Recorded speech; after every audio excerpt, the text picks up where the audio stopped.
बिस्मिल्लाहिर्रहमानिर्रहीम। खातिन हज़रात, मैं हूँ अख्तर अब्बास और आप सबको मेरा सलाम पहुँचे। Commitment is commitment. अभी बरनाला लगा हुआ है, ड्रिप उतार के आया हूँ। अभी आपकी रिकॉर्डिंग होगी, फिर जाके दोबारा वो ड्रिप मेरा इंतज़ार कर रही है, तो वो लगाऊंगा और साथ साथ आपकी दुआएं भी लेके जाऊंगा।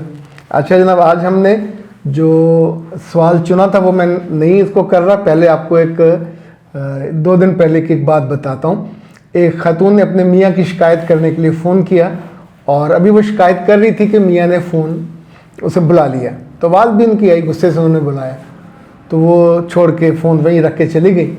तो उनकी बेटी ने फ़ोन उठा लिया और उन्होंने कहा, सर अंकल, ये अम्मी आपकी बातें बहुत सुनती हैं और अब हमारे घर में थोड़ा माहौल बेहतर हुआ है, लेकिन इन्हें समझाएं, हम 2 बहन भाई हैं और एक 9वीं में है, एक 10वीं में है।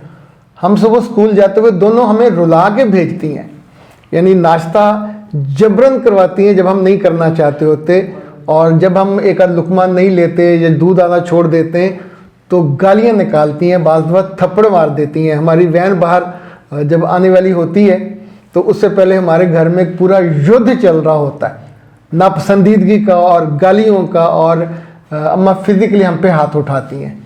और जब हम जा रहे होते हैं तो कई दफ़ा मैं या मेरा भाई रोते हुए घर से निकलते हैं और आंसू पूंछ के जाके गाड़ी में बैठते हैं। तो बाद फिर मेरी सहेलियाँ पूछ लेती हैं क्या हुआ, तो मैं कहती हूँ होना क्या था, मार खा के आई हूँ।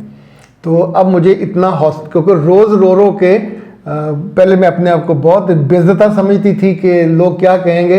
अब मैं सोचता हूँ कहें तो कहें, मैं क्यों जाके झूठ बोलूँ। अच्छा, इतनी देर में उनकी अम्मा वापस आ गई और उन्होंने बात की।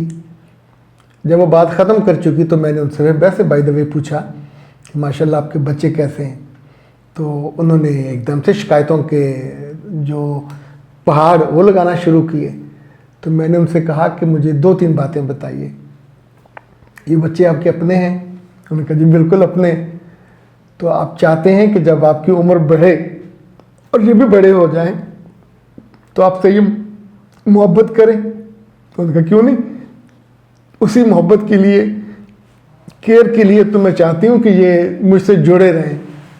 तो मैंने उनसे कहा कि जो आप काम करते हो वो तो जोड़ने वाले नहीं, वो तो तोड़ने वाले हैं।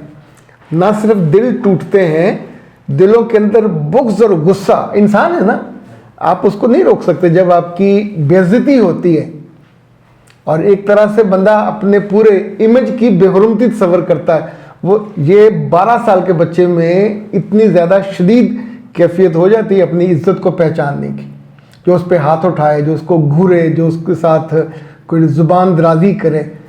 तो ये रखिए ज़हन में कि जिन लोगों के बच्चे बड़े होकर अपने माँ बाप से दूर भागते हैं, जल्दी जल्दी अलग होते हैं और शहरों से दूर हो जाते हैं, कई ऐसे होते हैं जो उसी मोहल्ले में घर लेते हैं करीब ताकि खिदमत का मौका मिले, तो इसका मतलब है उनके साथ आपका रवैया मोहब्बत वाला था। तो जो आपसे दूर जानबूझ के रस्सियाँ तोड़ा के जाना चाहें, तो इसका मतलब है जो पुराना बुग़्ज़ है, जो पुरानी दूरी है, जो पुराना गुस्सा है, वो कम नहीं होता।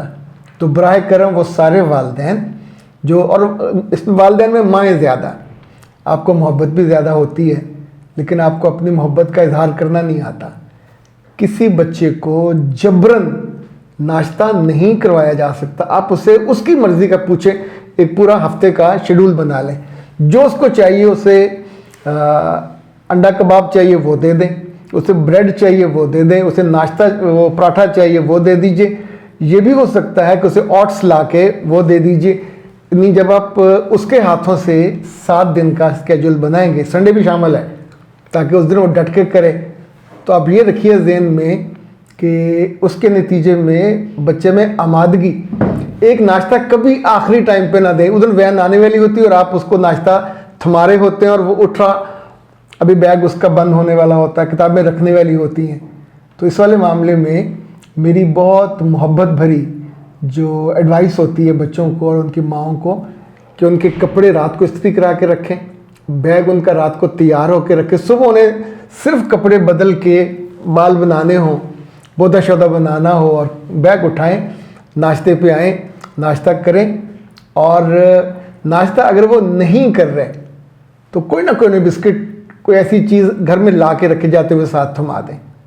अगर वो अब 9वीं 10वीं के बच्चे आमतौर पे लेके नहीं जाते, टिफ़िन वगैरह लेके नहीं जाते, तो जो वो लेना चाहे, अगर फ़र्ज़ करें उसका बजट आपने रखा 100-50, वो उसको दे दीजिए, वहाँ से कुछ चीज़ लेके खा ले।